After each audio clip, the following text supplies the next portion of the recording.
Hey, it's Ben Greenfield here. I'm the creepy guy in the blue light blocking glasses that you're looking at there in the lower right-hand portion of your screen. What I wanted to show you today was what I've been using as an alternative to this very popular app called Flux.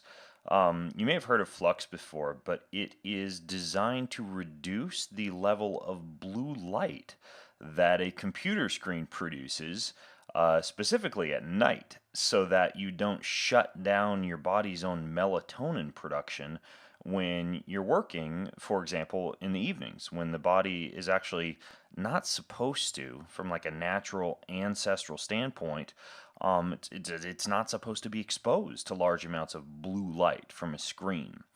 Well, you may have heard an interview that I recently did, a podcast interview, and I'll link to that interview underneath this video in the description for this video, in which I interview this very intelligent programmer who designed an alternative to Flux called Iris.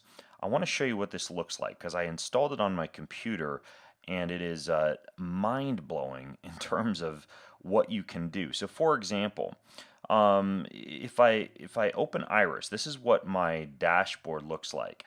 I've got all sorts of things I can do here. So check this out. If I click on color section, I can actually adjust the color temperature of my screen.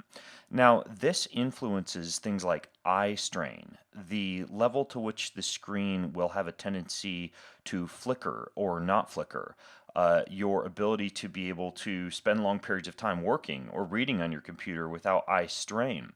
It's essentially just a measurement of the, shall we say, intensity of what the screen is pushing out. I keep mine at about 2700, which is what the same guy who invented this Iris software keeps his at. So I figure if it's good enough for him, it's good enough for me. But it's relatively low compared to, I could drag it all the way up here to 5400 or 5800 or very high. But I like to keep the color temperature relatively low, not just at night, but during the day. And then I can also adjust my screen brightness automatically here. Now you'll notice I have manual color settings on, and then I turn the manual brightness off.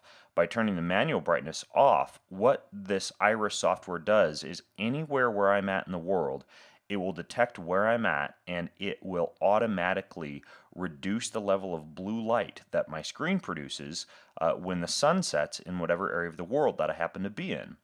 Now, when I go over to location, this just allows me, should I be one of those nervous preppers who doesn't want the government and their black helicopters following me around, knowing where my computer is at all times, I could also turn off location services on my computer and just use manual location if I wanted to for Iris Tech. You'll notice under monitors, I can manage multiple monitors. So this thing will for those of you who are like day traders with multiple monitors or I don't know, extreme multitaskers, you can actually apply this to a variety of different monitors, all from one computer. You can have screen effects, meaning I could change my entire screen, see, watch this, to grayscale. I would actually have to apply this for you to see it actually work in action, or turn it on here. Let's see if I could yeah, I would have to close the sorry, I'd have to close the video window, so I'm not gonna show you this. Basically, I can convert to grayscale, washout, inverted. Like you can actually change the color settings. I don't find a lot of efficacy in that, but it is what it is. Now this is really cool. Fonts. Did you know that certain fonts are easier to read or harder than read? Certain fonts are associated with better comprehensive or comprehension, lower comprehension.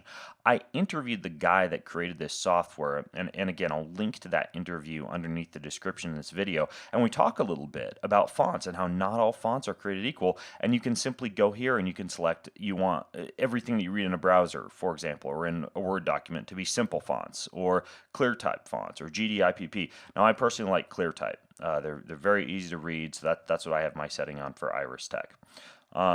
Magnification, pretty simple. I can just have hotkeys here to magnify. A timer. This timer will automatically pop up. I don't know if you've heard of the Pomodoro technique or having work breaks, but I could break, let's say, every 55 minutes. I could break for 5 minutes, and it will have a screen reminder come up, and it'll take me through not just a work pause where it'll pop up on top of whatever I happen to be working on and say, hey, now it's time to take your rest.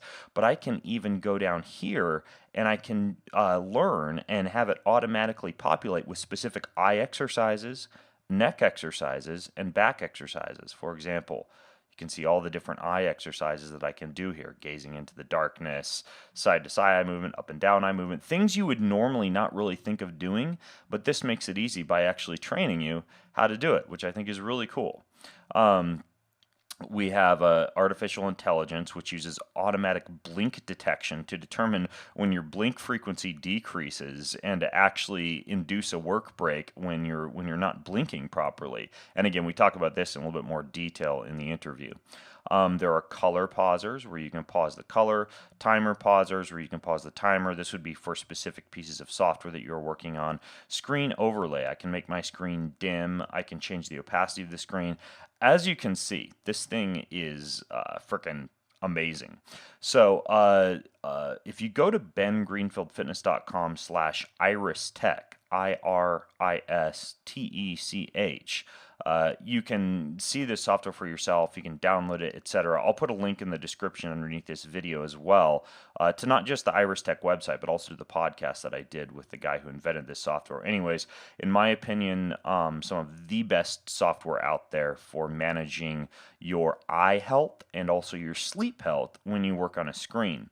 I will also put underneath the description to this video a really interesting article by my friend Dr. Mercola about not just monitor lighting, and he also used this software, by the way, but also house lighting and reading lighting and all sorts of other things that'll perhaps get your brain ticking about lighting if you're a lighting nerd like I am. All right, well, thank you for watching, and I hope that you found this helpful, and check out the resources under the video.